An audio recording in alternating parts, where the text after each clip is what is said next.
দেখছেন ASR news. ৭০ Rejinagar বিধানসভায় Nazirpur football ময়দানে ডিওয়াইএফআই এর উদ্যোগে ১১টায় রক্তদান শিবির ও ৪টের সময় বাৎসরিক ক্যালেন্ডার প্রকাশ এবং জনসভার আয়োজন করা হয়েছিল। এই জনসভায় উপস্থিত ছিলেন মীনাক্ষী মুখার্জি রাজ্য সম্পাদক, ধ্রুবজ্যোতি সাহা জেলা সম্পাদক, রামচন্দ্র ডোম বিশিষ্ট নেতৃবৃন্দ। রেজিনগর থেকে সোমনাথ হালদারের রিপোর্ট, এএসআর নিউজ।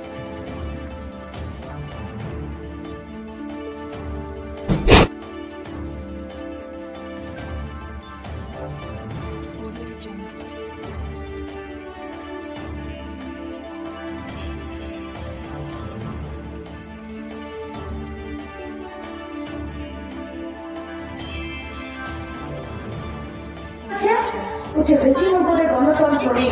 আমি আমার পছন্দ মতো ক্যান্ডিডেটকে ভোটও দিতে পারি না, আমার পছন্দ মতো আমি একজন ভোটে দাঁড়াতেও পারি না।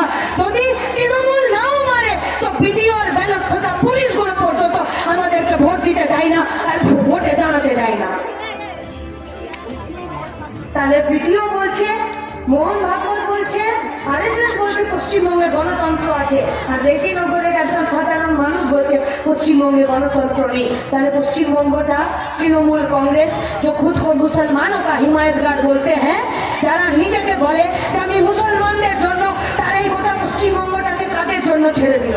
তারাই গোটা পশ্চিমবঙ্গটাকে আরএসএস এর জন্য আর বিজেপির জন্য আর দাঙ্গার জন্য ছেড়ে দিল। ছেড়ে কি করলো? রেজিনগর লুটপাট, ১৮৭.৩ একর জমি, কত কাঠাতে বামপন্থী নেতারা, এমএলএ, এমপিরা তারা গরুর লেজ ধরে বর্ডার পার করা শেখেন। বামপন্থী নেতারা রেশনের চাল চুরি করে জেলের লাল ভাত খেতে শেখেনি। বামপন্থী নেতারা তোমাকে মাস্টারের চাকরি দিয়ে দেবো বলে ৫ লাখ টাকা বাপের কিডনি বিক্রি করে এনে দাও, আমি আমার পকেটে ভরে নেব, এইটা শেখেনি।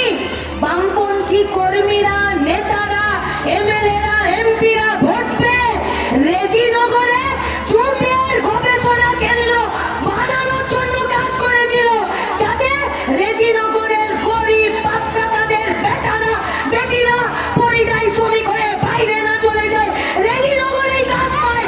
আর যারা এই রেজিনগরের পাট চাষিদের, তাদের উৎপাদিত পাট গোটা আন্তর্জাতিক বাজারে অন্য দেশে বিক্রি করতে পারে, আর তার জন্য পার্লামেন্টের ভেতরে আর বিধানসভার ভেতরে গলা ফাটাতে পারে, এটা পাপ ছিল বামপন্থীদের।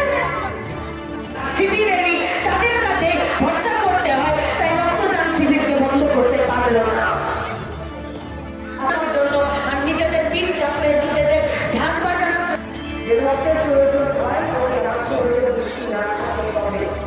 জন্ম হয়নি হাজার বছর আগে ভারতবর্ষের মাটিতে ছোট ছোট মন্দির মসজিদ তৈরি হয়েছে। সুপ্রিম কোর্টে একটা রায় দিয়েছে, বাবরি মসজিদ হবে না, রাম মন্দির হবে। আমরা সে বিষয়ে যাচ্ছি না, কিন্তু মন্দির তৈরি করার জন্য জনগণ আছে। সরকারের কাজ মন্দির তৈরি করা নয়, সরকারের কাজ মানুষের হাতে ভাত দেওয়া, মানুষের হাতে কাজ দেওয়া। সরকারের কাজ ভারতবর্ষের মাটিতে মানুষের মাথার উপরে একটা ছাদ দেওয়া। আজকে যখন তারা মাথার উপরে ছাদ দিতে পারছে না, অক্সিজেন যোগানোর লড়াই নয়, তা রাজ্যের মুখ্যমন্ত্রীর তৈরি করা বিষয়। অক্সিজেন লড়াইয়ের মাঠে যারা প্রতিদিন থাকে, তারা সবসময়ই সমস্ত রকম অন্যায়ের বিরুদ্ধে লড়াই করে। ডিওয়াইএফআই মুর্শিদাবাদ জেলা কমিটি আজকে গোটা বছর ধরে ৪৪টা ক্যাম্প করবে, মানে ঘোষিত ক্যাম্প, এর বাইরে অসংখ্য ক্যাম্প হবে। সেই ক্যাম্পের ঘোষণা আজকে রেজিনগর লোকাল কমিটির আয়োজিত রক্তদান শিবির থেকে আমরা ঘোষণা করেছি।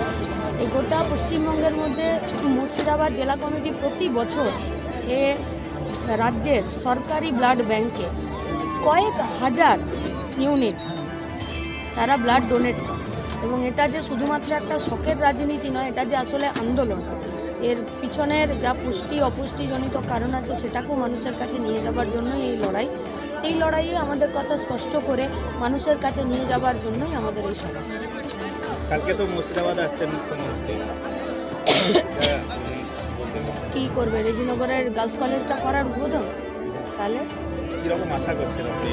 মুখ্যমন্ত্রীর কাছে কোনো আশা নেই তো, নইলে হবু শিক্ষিকারা নিজেদের মাথা নেড়া কেন করবে?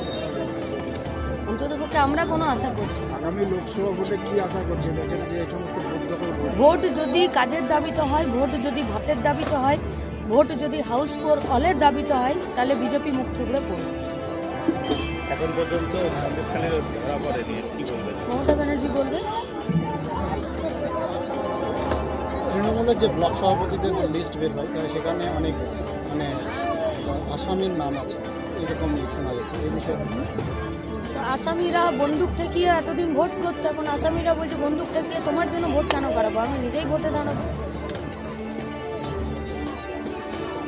এটা রেজিনগরের বাসীর